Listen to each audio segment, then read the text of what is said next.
চট্টগ্রামের পটিয়ায় মিল কারখানার বিষাক্ত বর্জ্যে দূষিত হচ্ছে খালগুলো। ভোগান্তিতে পড়েছেন কৃষক, পরিবহন ব্যবহারকারী যাত্রী ও স্থানীয় বাসিন্দারা পড়ছেন স্বাস্থ্য ঝুঁকিতে। কোথাও খাল ভরাট হয়ে গেছে, কোথাও কচুরিপানার আবর্জনা, কোথাও স্বচ্ছ পানি, আবার কোথাও কালো দুর্গন্ধ পানি। প্রবাহমান খালের এমন ভিন্ন চিত্র প্রভাব পড়েছে প্রকৃতিতে।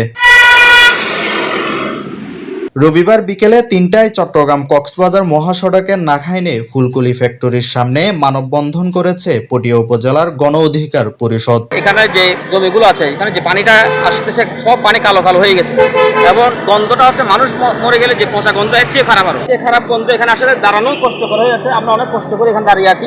এখানে আশেপাশের পুরো পরিবেশটা নষ্ট করে ফেলছে পানি এবং জায়গা জমিগুলো চাষের অযোগ্য হয়ে গেছে। এভাবে যদি আমরা আমাদের এলাকাটাকে যদি সবাই নিজের জায়গা থেকে যদি এগিয়ে আসি, তাহলে হয়তো আমরা এগুলো বন্ধ করতে পারবো। পটিয়া উপজেলার এই এলাকার পাশাপাশি অন্যান্য এলাকার চিত্র একই রকম। উপজেলার হাবিলাসদ্বীপ ইউনিয়নের মনসা বাদামতল থেকে শুরু হওয়া খালের পানি পাচুরিয়া হয়ে মিলিটারি ফুলখাল হয়ে পানি ভেল্লেপাড়া ব্রিজ হয়ে সরাসরি মিশেছে কর্ণফুলী নদীতে। খালটির পানির চিত্র এখন পানির স্বাভাবিক তারতম্যের বিপরীত। কিছু অংশে পানি কালো, কিছু স্বচ্ছ, কিছুটা একেবারে ভরাট কচুরিপানাযুক্ত। উপজেলার কেলিশহর জঙ্গলখান বড়লিয়া ইউনিয়নের চিত্র একই রকম। সেখানে সেচের পানি ব্যবহার করতে না পারায় শতাধিক হেক্টর জমিতে চাষাবাদ হচ্ছে না। 25 বছর আগে আমি চাষবাস করি। ফসল বাজার আগের দাম 70 আর 80 আর 90 আর এরকম বুঝতো। এখন বিভিন্ন ধরনের কারণে যায় এরা আরো উন্নত মানের ফাঁস গুড় এগুলো উন্নত মানের কারণে যায় আরো সফলতা লাভ করি বলে আর চাই। আর এই পরিবর্তন মানে নুন পানি বিশুদ্ধ পানি হাঁটা নাই আর এতে খেতে বলা নষ্ট হয়ে যাবে। ফসল বাবা আর ওই জিনিসটা নষ্ট হয়ে যায়।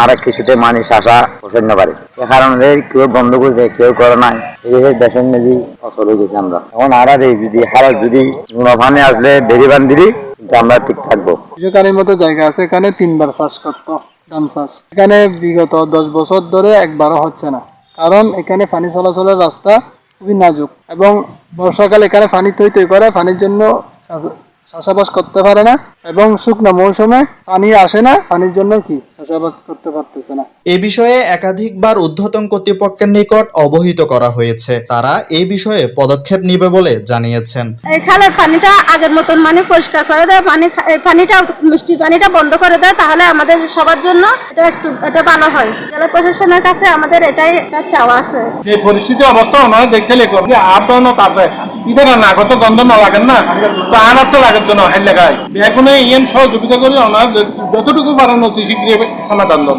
পরিবেশবিদরা বলছেন শহরের পর সবচেয়ে বেশি দূষণ হয় গ্রামের খালগুলো। কলকারখানার অপরিশোধিত বর্জ্য আর ভরাটের কারণে পানি যেমন তার স্বাভাবিক গতি হারিয়ে ফেলেছে, তেমনি দুর্গন্ধ হয়ে বিষাক্ত পানি স্বাস্থ্য ও জলজ প্রাণী বেঁচে থাকার ঝুঁকি বাড়াচ্ছে। যদি এ বিষয়ে দ্রুত ব্যবস্থা না নেওয়া হয়, তাহলে পটিয়ার এই সবুজ ভূমি রূপ নেবে এক বিপর্যস্ত ময়লাযুক্ত এলাকাতে।